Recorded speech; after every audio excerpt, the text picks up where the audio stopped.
I'm filming this intro on my iPhone, so it's just to prove a point that no matter what you have, you can make it work. But if you love to make videos like I do, the gear that I'm going to show you today has made my successful YouTube journey so much fun. Now, after years of full-time filmmaking professionally and on our YouTube channel, I know exactly what I would pick again if I had to start all over. This video isn't just for aspiring filmmakers, it's also for people who just want to be able to document their lives in a fun and aesthetically pleasing way that seems effortless. I'm Matt, and I've been making content professionally and on our YouTube channel for a long time. My family and I travel the world full time, and this is the breakdown of what we use to create our content. When I started filmmaking, I really didn't know what I was doing. I was buying the best gear that I could afford, and I was so obsessed about specs. But honestly, guys, now I've reverted back to a simple space of what is fun to create with. What inspires me to make videos, because as you just saw, the iPhone looks pretty dang good. My camera obviously looks better, but what do I enjoy to make content with? That's the camera. I love the nerdy part of it. I love the lenses and how they change it. I love the microphones. I am a gear person, but I ultimately have gone back to what I love, and that's creating videos. And what helps me create videos is gear that I love to use. That's what matters. And it's also the gear that I have. Although I don't think the camera is the most important tool in the bag, it is certainly one that makes the journey so much more fun. I have a Sony a6700. I've had tons of cameras before. This is by far my favorite and the one that I love using because it is so simple, it's so small, it's so easy to bring around, and the footage on it is incredible. And I actually film, even on our YouTube channel, with my iPhone all the time, and it's an iPhone 12. And disclaimer, nobody ever says, oh, you shot that part on your iPhone and this part on your camera. They don't know, because the story is what is actually important. So I went with this body because it's amazing. I highly recommend this, but there's also the a6400 and a bunch of other camera options. Remember, the body is not that important. The lenses are what's really important here. And now we're back on the main camera, what I just showed you, the a6700.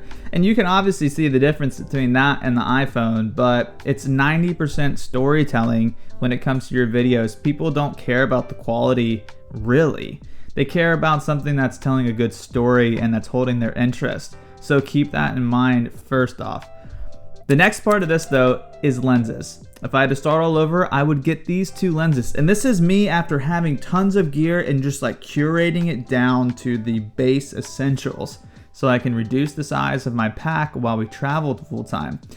And the first lens I'm going to talk to you about, which is a very popular lens on the market, specifically for these APS-C Sonys, is the 18-50 Sigma lens.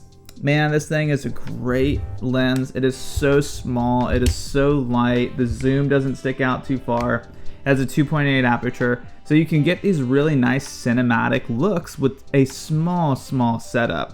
Being able to get a wide shot with this lens and a tight shot while maintaining a 2.8 aperture really is a big step up. Now, it's not a totally cheap lens, it's around 550 bucks, but if you love it, you love it. I love it. Hopefully you love it. Maybe you'll buy it too. You know, it's worth it. Now, hold on. I got to switch these lenses real quick. So now you can see the difference. This is the widest on the Sigma right there. But now this is the second lens I would recommend. This is the 10-18 2.8 Sigma C whatever lens. And honestly, this is the one that I use most of the time. But this one cannot nearly make the shots that one can. That one cannot nearly make the shots this one can. So this is why it's a great pair. The image on it is absolutely gorgeous. And the wide angle shots are some of my favorite to get while filming our videos. So this is a certain recommend. Same with that one. It's be hard. There's no comparison. You can't really have one without the other. They just totally pair perfectly to have the tiniest little film kit that has the best impact on what you're trying to film and the story that you're trying to tell, which for me, I love telling the story. So these are some things I well, depending on what my goals were, I would not invest in. If I was mainly looking into doing a YouTube channel, I would not buy a gimbal, because another reason why I picked the A6700 is that it has in-body stabilization. It does not replace a gimbal. These things are amazing, but once again, when it comes down to having fun filming videos, gimbals, they are fun, but they also can be cumbersome and take away from the moment of filming. You know, the way that I like to create videos is I don't want making the video to totally interrupt my day where I gotta like fumble around with gear and stuff like this. And even with all this rigging stuff that I have even more rigging stuff. Not necessary, but I would definitely recommend getting a rig for your camera, like a cage. Now the next part is your audio. Audio is half of filmmaking. Do not skimp out on it. Even if you're just using your phone, that's great. Invest a little bit of money into getting some kind of external microphone that will make your phone audio sound a lot better. Trust me, it will really make a big difference. The mic that I use and I absolutely love, this thing was a game changer. Look how tiny this little microphone is. Do you guys see how small that is? That is just incredible. This little guy is amazing. So it picks up audio from all around, but it's an automatic microphone. It goes right into the hot shoe on the camera. You might be able to see that area right there, those little barbs. This communicates with the camera, and it actually will auto detect what levels it should be at. Total game changer. It can also detect if you're speaking from the front or the back or surroundings. So this thing has totally solved all of the audio issues that I've ever had. I don't even like alter the audio anymore in my edits. So as we've been kind of wrapping up our time here in Sri Lanka, there's been so much going through our heads. So much.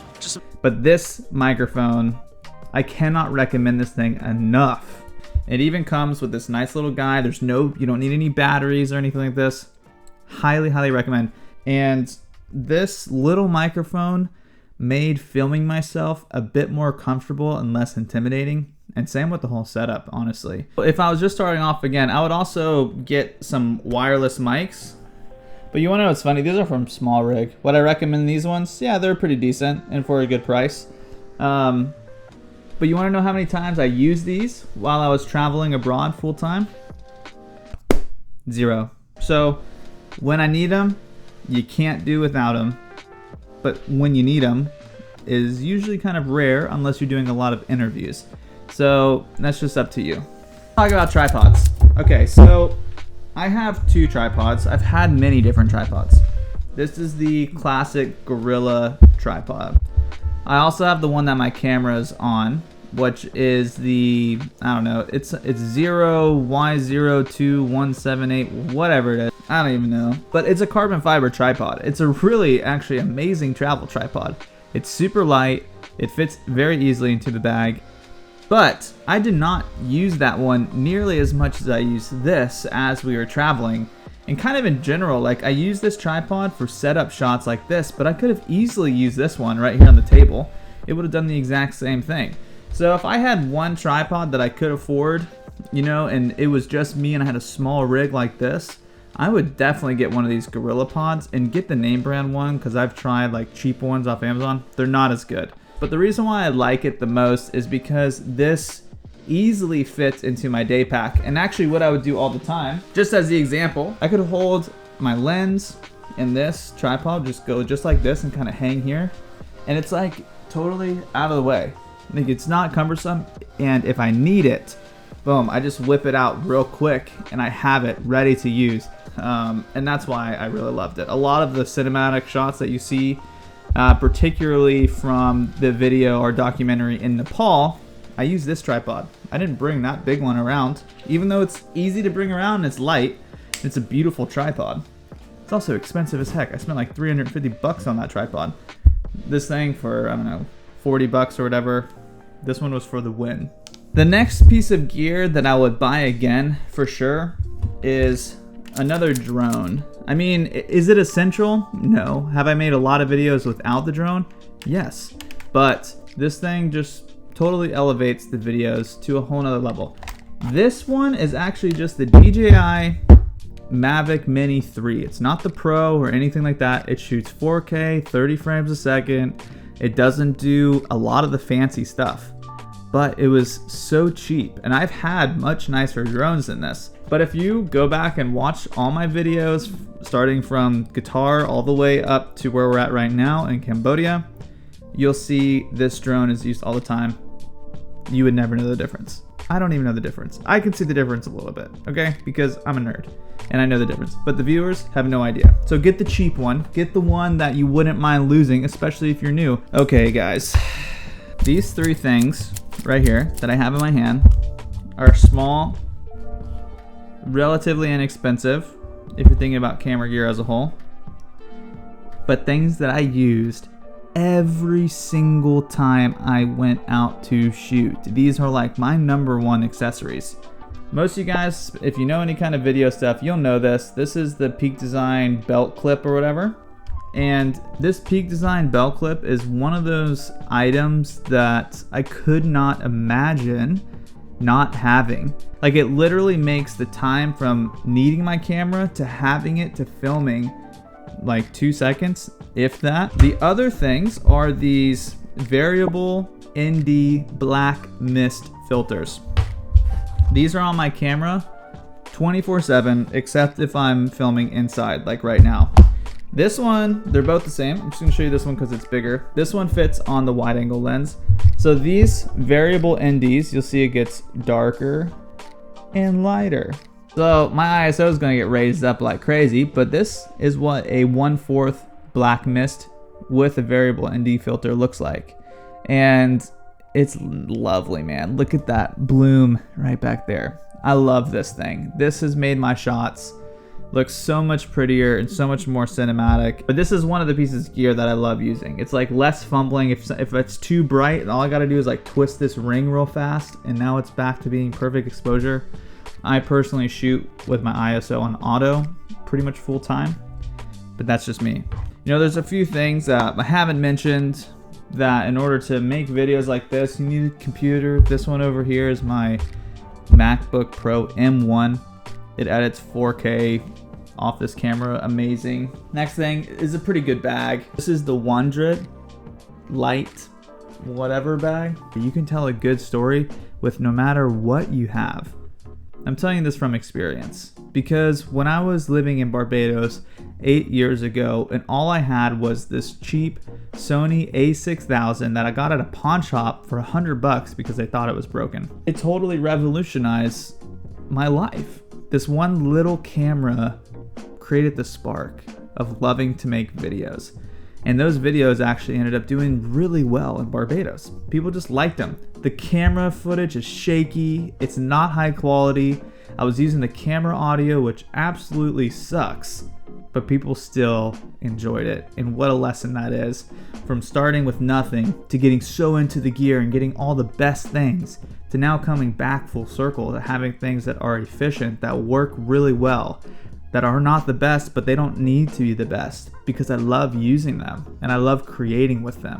If I had to go all the way back from the beginning, I had a little bit of a budget to spend on camera equipment. That's exactly what I buy. Now over time, I've gotten a couple other things. I got a light there, I got a light there, I got a cool monitor and the nice keyboard, and everything's like white and aesthetic and all this kind of stuff, but YouTube has paid for all this. That's incredible to me, guys. And it all started just with a passion, with a love of creating videos and steadily posting them, right? So you can do it too. I'm no different than anybody. All of this gear is affiliate links in the description below. If you want to buy any of it, please use those links. Or if you got a lot of value from this video, like and subscribe, go to buy me a coffee, support the channel, all that kind of good stuff, guys. And see you on the next one. Happy trails.